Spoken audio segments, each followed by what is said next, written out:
I'll never forget the sound of the heart monitor. A slow, stubborn beeping that filled the sterile white room and gnawed at my nerves until I thought I'd lose my mind. My daughter, Elena, lay under the thin hospital sheets, her face pale, eyes closed, chest rising just enough to prove she was still with us. Tubes, wires, machines, all of it keeping her alive. Intensive care. That's where my little girl had landed after a sudden hemorrhage no one had seen coming. I sat at her bedside with my wife, Marlene, gripping her hand like a lifeline, whispering prayers I wasn't even sure I believed anymore. Every second was a gamble. Every breath she took was borrowed from some mercy I couldn't control. And all the while, her husband, that coward, that parasite, was nowhere to be found. I thought maybe grief had made me cruel, maybe I was too quick to judge. But then Marlene showed me the photos. "Look," she whispered, sliding her phone across the metal tray beside Elena's bed. I looked, and my stomach dropped. There he was, Victor, grinning like a boy on summer break, standing on the deck of some yacht, shirtless, drink in hand, surrounded by laughing strangers. The sea behind him stretched like paradise itself, calm and blue. He wasn't mourning. He wasn't worrying. He wasn't pacing the waiting room or holding his wife's hand. No, he was sailing. "Where did you get this?" I muttered, my voice tight. "His social media," Marlene said. Her eyes burned with the same rage I felt rising in me. "He took out the rest of their savings and joined some friends. He's been gone for 2 days. Savings. That money was meant to pay for their mortgage, for Elena's treatment, for their life together. And he'd spent it on rum and salt water." Something inside me hardened. A piece of me snapped in half, and I knew in that instant that I wasn't going to let this pass. My daughter was fighting for her life, and her husband had abandoned her for a yacht. That was betrayal of the highest order. And betrayal has a price. The first move I made was quiet. I told Marlene not to mention the photos to Elena when she woke. I didn't want her to break down in the middle of recovery. That truth would come later at the right time.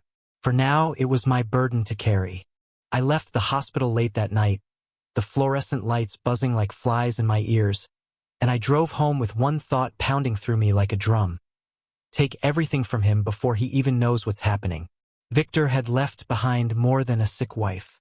He'd left behind traces, documents, accounts, sloppy mistakes that he never thought someone like me would notice. I started digging. His laptop was still at their house, a house Elena and I had helped pay for, by the way, and he hadn't even bothered to log out of half his accounts. I found emails about debts, investments, even the yacht rental agreement. What caught my attention most, though, was the joint account. My daughter's name was on it, and though she was incapacitated, as her father I had access through her medical proxy. He drained most of it, yes, but not all. And more importantly, his personal accounts were linked in ways that tied him to her legally. I had leverage. I leaned back in the chair, staring at the glow of the screen, feeling the kind of cold satisfaction that only comes when you've spotted a weak spot in an enemy's armor. "You're done, Victor," I whispered to myself. The next morning, I returned to the hospital. Elena was still unconscious, Marlene fast asleep in the chair beside her. I kissed my daughter's forehead and promised her silently that she would be safe, that whatever came next, she wouldn't face it alone. Later that day, while pretending to fetch coffee, I made a stop at the bank. By the time I walked out, Victor no longer had $1 to his name that wasn't locked in legal knots. His cards would fail, his accounts would choke. He wouldn't even be able to buy a pack of cigarettes without running into walls I'd built around him overnight. And that was just the start. Because revenge, my boy, isn't just about taking someone's money. It's about making sure they feel the loss, taste it, choke on it the way I choked on the smell of antiseptic while watching my daughter fight for her life. I was going to strip him down to nothing. And when Elena woke, when her eyes finally opened and she asked where her husband was, well, I'd be ready with the truth. But that moment hadn't come yet. For now, I stood at her bedside again, holding her hand, watching the machines blink and beep, while somewhere out on the ocean Victor laughed at a joke I was sure wasn't funny. He thought he'd escaped the weight of responsibility. He had no idea that storm clouds were already building over him. Clouds with my name written across them. 2 days passed before the first crack appeared in Victor's yacht-fueled fantasy. I knew it would come, because a man like him had never lived without the safety net of Elena's savings, or the steady hand of family nearby. His whole life had been borrowed comfort. The moment I pulled the rug out, he would tumble. And tumble he did. The call came at 6:12 in the morning. My phone buzzed on the nightstand, the screen lighting up with his name. Victor. I let it ring. Once, twice, 3 times. Finally, I answered, my voice gravelly with just enough sleepiness to make it sound natural. Hello, James, it's me, he said quickly, breathless, the background noise of water and gulls spilling through the line. Listen, something's wrong. My cards aren't working. Every ATM I've tried rejects me. I think there's a mistake at the bank. I sat up slowly, letting the silence stretch. Then I gave him just enough rope. Strange, I said. No issues on our end. Elena's bills went through fine yesterday. There was a pause. His breathing quickened. You checked. Of course. I'm her proxy while she's in intensive care. You didn't forget that, did you? Another pause, longer this time. Then, voice low, look, James. Maybe I made a couple withdrawals, but I swear, I didn't. I cut him off. A couple? You emptied your wife's account while she's fighting for her life. His tone shifted instantly from excuse to plea. I just needed a break. All right? The stress, the hospital, the pressure. I thought a few days out here would clear my head before she woke up. Clear his head. That's what he called it. Sailing into paradise while my daughter lay attached to machines. I bit down hard, forcing my voice calm. You left her alone, I said slowly. You abandoned her. I didn't abandon her. You were there, weren't you? Her mother was there. I just needed time. Cowards always wrap their selfishness in pretty words. Needed time. Needed peace. Needed fun. I made a decision then. I wasn't just going to take his money. I was going to take his pride, his reputation, and finally, his place in my daughter's life. That afternoon, I started with the car. A sleek, silver import he'd financed through Elena's credit. Payments overdue by 2 months. Easy work. One call to the lender, and the repossession order was expedited. By the time Victor docked his boat, the car would be gone, hauled off to a lot where men with clipboards would auction it for pennies. Next, the apartment. Elena had been paying more than her share of the rent, of course. Without her, the landlord would see the truth. And landlords don't tolerate truth when the rent isn't there. I gathered every record, every receipt. Then I sent them neatly packaged with a letter to the property manager. By law, he had 30 days to pay or vacate. By reality, he'd be out sooner than that. Piece by piece, I dismantled the fragile scaffolding Victor had built his life upon. But revenge isn't only about removing. It's about revealing. So I told Marlene. We sat together in the hospital cafeteria, lukewarm coffee cooling between us, while I explained everything. The photos, the withdrawals, the repossession, the eviction notices on their way. At first, her face was pale with shock, but as I spoke, something stronger crept into her eyes. A steel I hadn't seen since she was young. She needs to know, Marlene said firmly. Elena deserves the truth when she wakes. She will, I promised. But not yet. Let her heal first. Then she'll see him for what he is. And she'll know we stood by her. Marlene reached across the table, squeezing my hand. Finish it, she whispered. And so I did. On the 3rd day, I called Victor back. I knew by then he'd be desperate, cornered. Sure enough, his voice cracked through the receiver like a drowning man. James, please. I don't know what's happening. My accounts are locked. The car's gone. The landlord's calling. I need help. I let a beat pass. Then I gave him what he deserved. You need help, I said. So does your wife. She's lying in intensive care while you've been playing sailor boy. And when she wakes, Victor, she's going to hear everything. From me. Silence. Then, in a voice so small I almost didn't recognize it. Don't tell her, please. She won't forgive me. No, I said coldly. She won't, and she shouldn't. That's when he broke. His voice rose, pleading, bargaining, promising me things he couldn't deliver. I'll fix it, James. I'll make it right. Just don't turn her against me. And there it was, the moment I'd been waiting for. Meet me tomorrow, I told him. Face me like a man. We'll see if there's anything left for you to save. I didn't tell him where right away. I let him sweat overnight, imagining every possible outcome. When I finally sent the address, it wasn't to the hospital or the bank or his apartment. It was to the very house Elena and he had built together.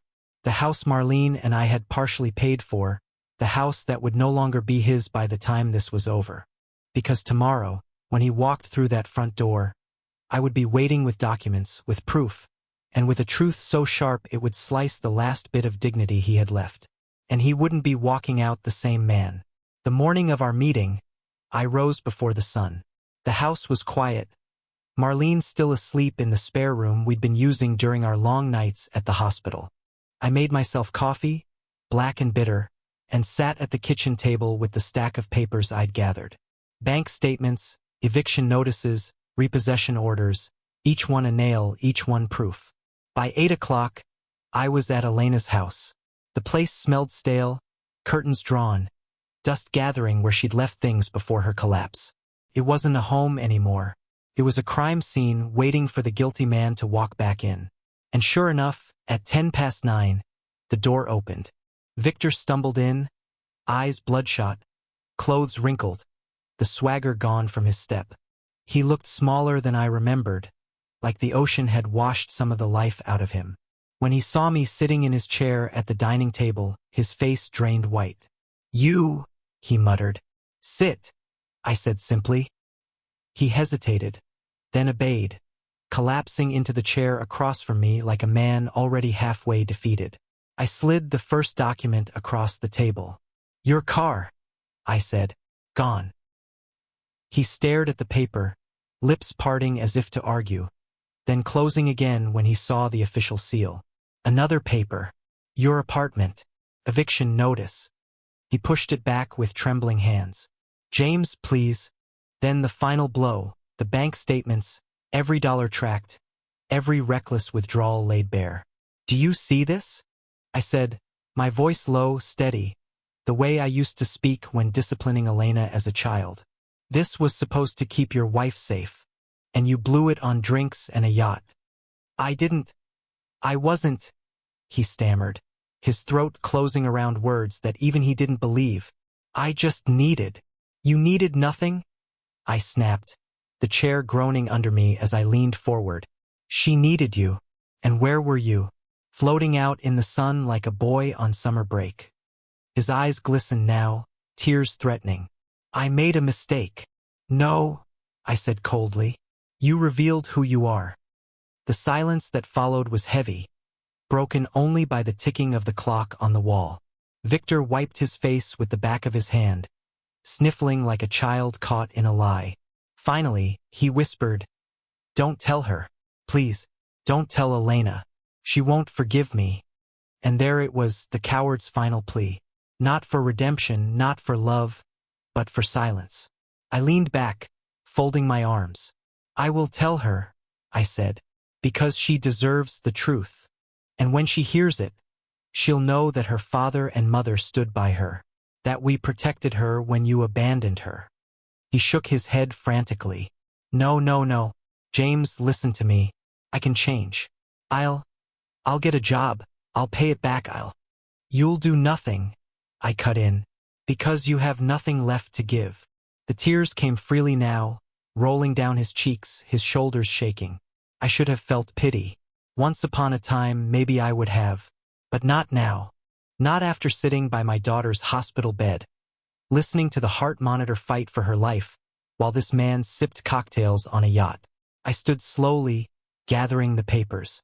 "This is over," I said. "Your marriage, your place in this family. You threw it all away. When Elena wakes, she'll know the truth. And when she looks at you, she'll see what I see now, a parasite, nothing more." I turned to leave, but his voice stopped me. Wait, he said, his tone suddenly different, darker. If you tell her, I'll make sure she never forgives you either. I froze, my hand on the doorknob. Slowly, I looked back.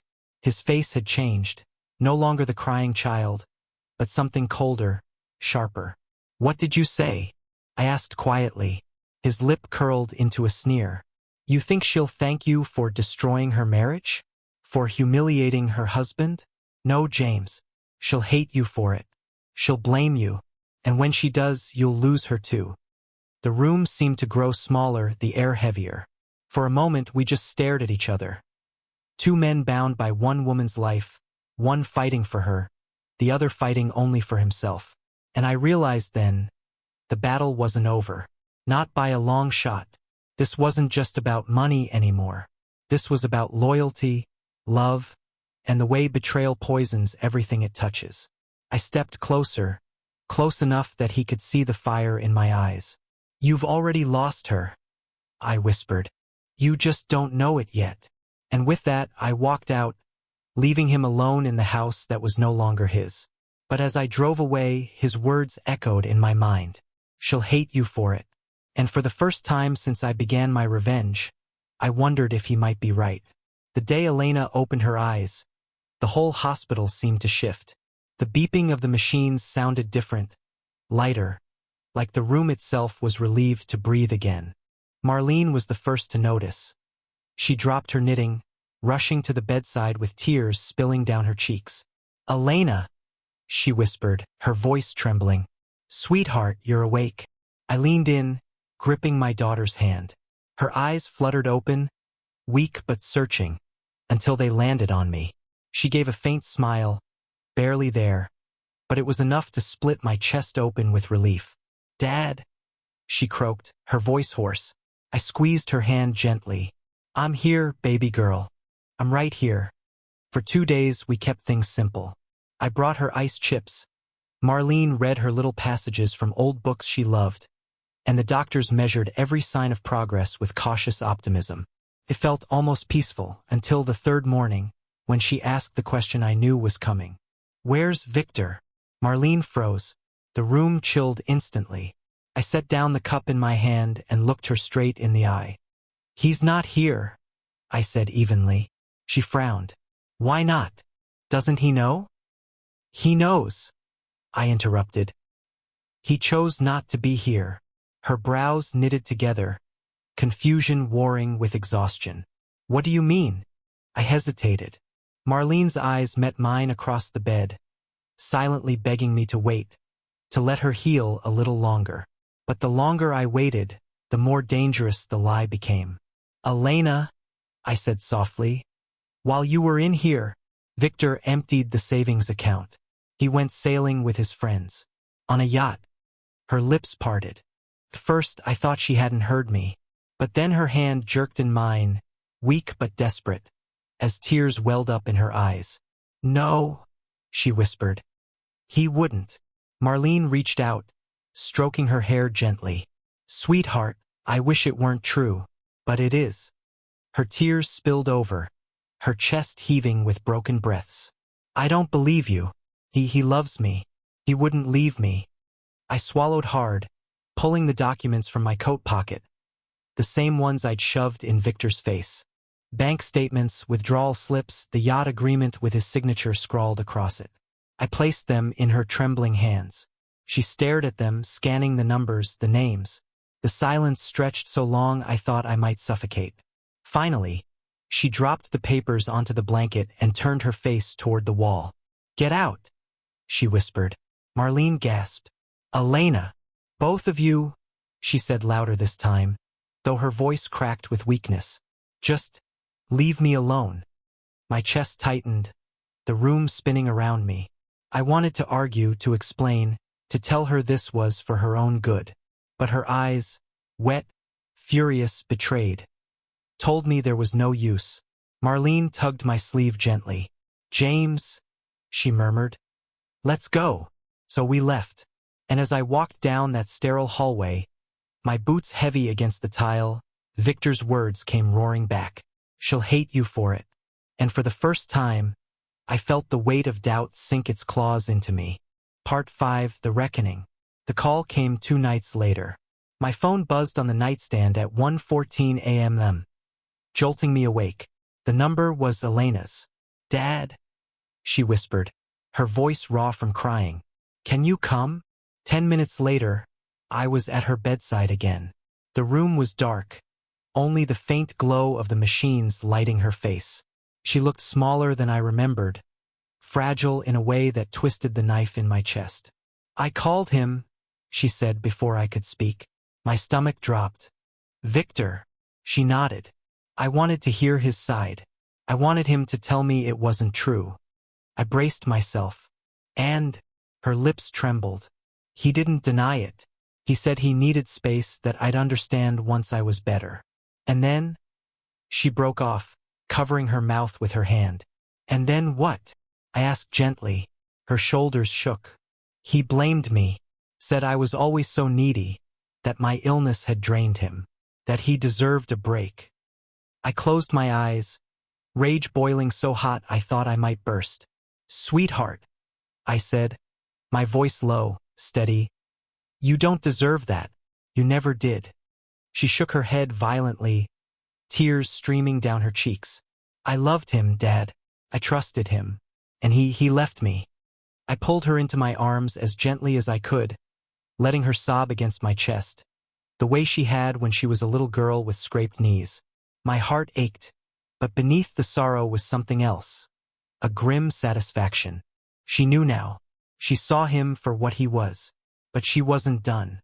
"I want him gone," she whispered fiercely. "Out of my life, out of my house, out of everything. I don't care how, just make him disappear." Her words hit me like thunder. Not just forgiveness for what I'd done, but a demand for more. A demand for the final blow. I pulled back, looking into her red, swollen eyes. "Are you sure?" She nodded, jaw tight. "Do it. For me." And that was it. The last chain holding me back snapped.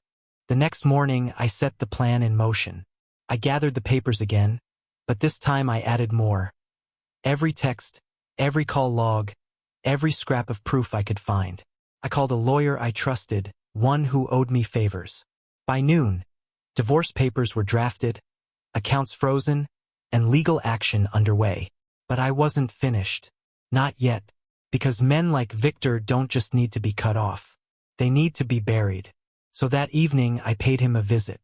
He was staying at a dingy motel on the edge of town, the kind of place where desperation lingers in the carpet. When he opened the door, his face lit up with false hope, until he saw the envelope in my hand. "What's this?" he asked, his voice trembling. "Your future," I said coldly.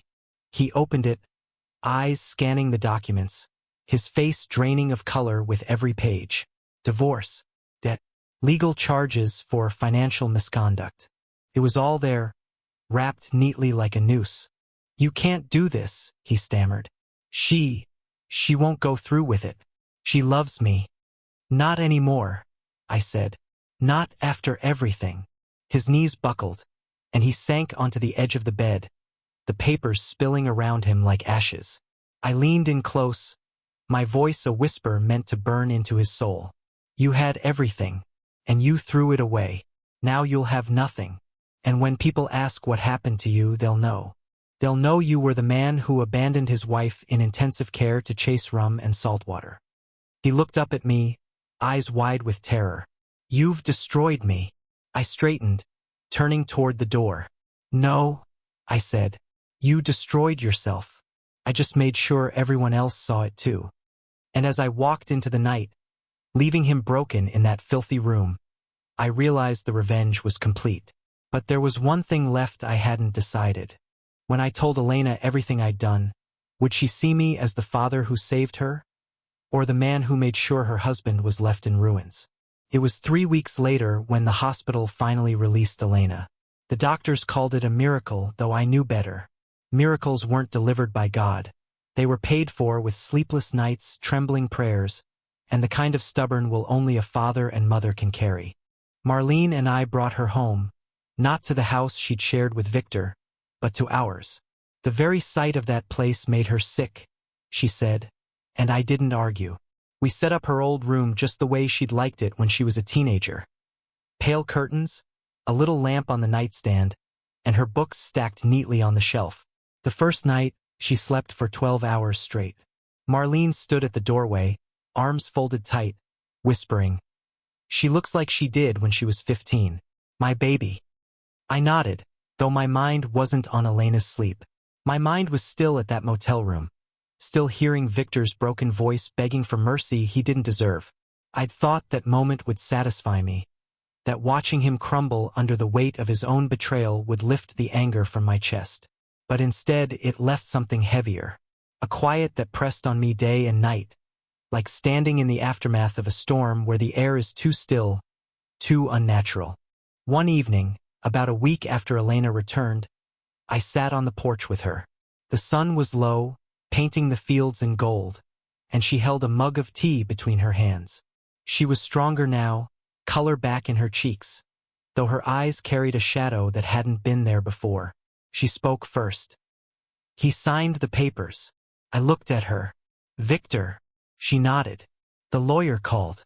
It's done. He's gone." I let out a slow breath. "That's for the best." She was quiet for a long time, sipping her tea, staring out at the horizon. Then she asked the question I'd been dreading. "Dad, how much of this was you?" The truth sat heavy on my tongue. I could have lied. I could have spared her the weight of knowing just how far I'd gone. But lies are what Victor dealt in, not me. "All of it," I said quietly. "I locked his accounts. I called the bank. I put the repossession and eviction in motion. I handed the papers to the lawyer myself. Every step, Elena, I made sure he couldn't slither out of." She didn't look at me. Her fingers tightened on the mug, knuckles pale. "You destroyed him." "Yes." Another silence, broken only by the creak of the porch boards under our chairs. Finally, she set the mug down and turned to me, her eyes searching my face like she was seeing me new. "You did it for me?" I nodded. "For you. For your mother. For every time I sat by that hospital bed and wondered how a man could leave his wife to suffer alone. I couldn't let him walk away from that. I couldn't let him keep his life when he tried to throw yours away." Her eyes glistened, but she didn't cry. She just shook her head slowly. "I don't know whether to thank you or hate you." That cut deep, deeper than any blade. But I didn't flinch. "You don't have to do either," I said. "You just have to live. That's enough for me." Victor vanished after that. Word spread that he'd left town, maybe even left the country. Nobody missed him. His friends from the yacht cut ties.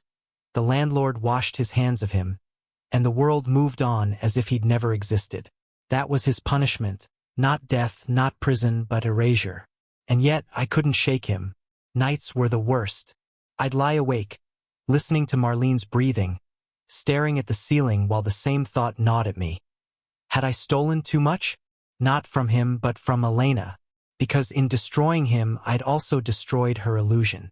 She'd loved him, and I'd torn the veil off that love, exposing it for the rot it was. She was free, yes, but she was also broken in ways I couldn't fix. One evening, she caught me staring at her while she read on the couch. She lowered the book and said, almost bitterly, "You look at me like I'm made of glass. You've been through hell," I replied. "So have you," she said softly. And that was the closest we came to forgiveness. Not in words, but in that heavy silence between us, where both of us understood what had been done and what could never be undone. Now, months later, I sit on this porch alone, telling you this story. The crickets sing in the grass, the air smells of rain, and in the upstairs window I see a light flicker. Elena, reading again, stronger every day. People think revenge ends with triumph. They imagine it's fire and fury, the villain crushed, the hero walking away satisfied. But that's not the truth. Revenge ends with silence, with long nights, with questions that never settle, with victories that taste of ashes. Did I save my daughter? Yes. Did I protect her? Yes. But did I also steal something from her, her faith, her innocence, her hope? I'll never know. And that's the punishment I carry.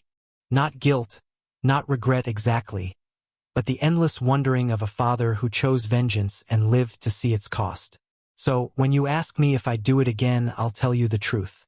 Yes, without hesitation. Because when a man abandons his wife in her darkest hour, he deserves nothing less than ruin. But don't mistake my answer for peace, lad. Peace never came. Only silence.